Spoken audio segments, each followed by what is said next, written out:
All right, let's talk about one of the most powerful figures in the entire tarot deck, the Magician. Now, we're not just going to look at the card itself, oh no. We're going to explore how to take all that incredible symbolism and turn it into a real-world mindset. It's all about making that huge leap from just wishing for things to actively, and I mean actively, making them happen. So every great story needs a beginning, right? Well, ours starts here, with an invocation.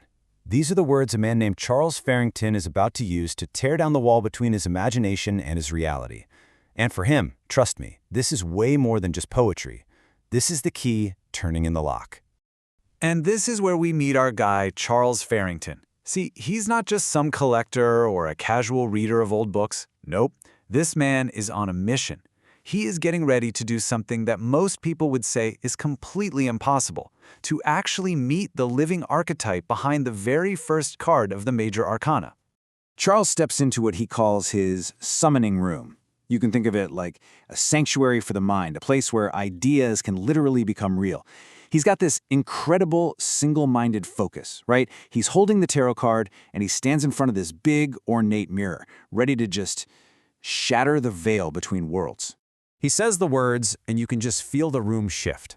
The air itself starts to crackle with energy, and the mirror, it doesn't just shimmer, it explodes into 1,000 tiny pieces of light, and then somehow, instantly puts itself back together.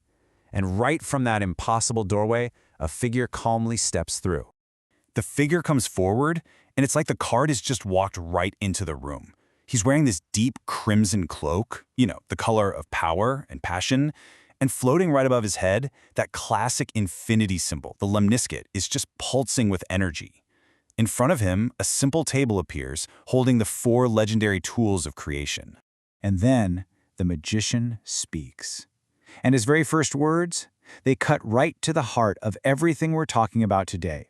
He sees Charles's desire, his will. But right away, he throws down the gauntlet. He challenges him with the much harder part, the way. You see, there's a huge difference between just wanting something and actually knowing how to get it. And this is where the real lesson kicks off. The Magician doesn't speak in riddles. He offers a practical, powerful framework. He starts to explain the tools on the table, what he calls the 4 weapons of the soul. So Charles asks the big question, the one everyone wonders about, that famous pose, with one hand up and one hand down. What's that all about? Turns out it's not just for show. It is the absolute core of what the magician does. The magician explains that he's basically a human lightning rod. He channels all that raw, chaotic, brilliant energy of ideas and dreams. That's the above. And he grounds it. He pulls it down and gives it structure, gives it form, makes it real right here in our world, the below. Without that connection, dreams are just ghosts. But with it, they become real architecture. Okay, so let's break down these tools, because this is where it all comes together. They are a complete system for making things happen. The cup, that's your emotion, your passion, your why. The sword is your intellect, the sharp logic you need to carve out a plan. The pentacle, that's your physical resources, your money, your time, your how. And the wand, well, that's just pure, unfiltered desire, your will.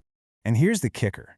The magician points out why so many of us fail. We try to build our entire lives using just one of these tools. Maybe we have a ton of desire, the wand, but absolutely no plan, no sword or pentacle. To really truly create something new, you have to use all 4 of them, working together in harmony.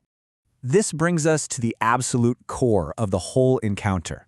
This isn't really about spells and incantations. It's about a philosophy of personal power. It's what the magician himself calls the science of the will. So check this out. This is the fundamental shift. It's moving from the mindset of I wish, which is totally passive, right? It's just waiting for things to happen to you. And you shift to I will. That's active. That's a declaration. It's the difference between being a passenger in your own life and grabbing the steering wheel. And right here, the magician just completely redefines magic. He says it's not fantasy, it's not pulling rabbits out of a hat. Magic, in his world, is simply the science of applying focused intention. It's the practical, disciplined art of making your will a reality. At the end of the day, that is what this whole thing is about. Agency. The magician represents that click, that powerful switch that flips inside a person when they stop waiting around and they just start doing. It's the moment you realize you're the one operating the machine. So, as the vision begins to fade, the encounter is coming to an end. The magician's form starts to pixelate, to dissolve, but not before he delivers one last powerful piece of instruction. His last words are basically the perfect summary and a direct order.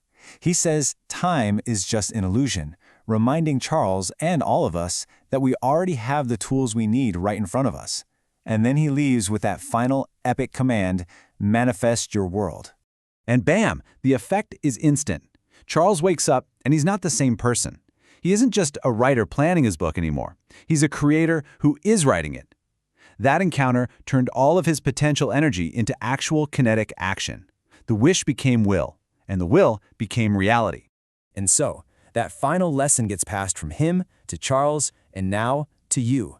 The cup of your emotions, the sword of your intellect, the pentacle of your resources, and the wand of your will, they are all sitting on the table in front of you right now. You have the tools. So the only question left is, what will you create?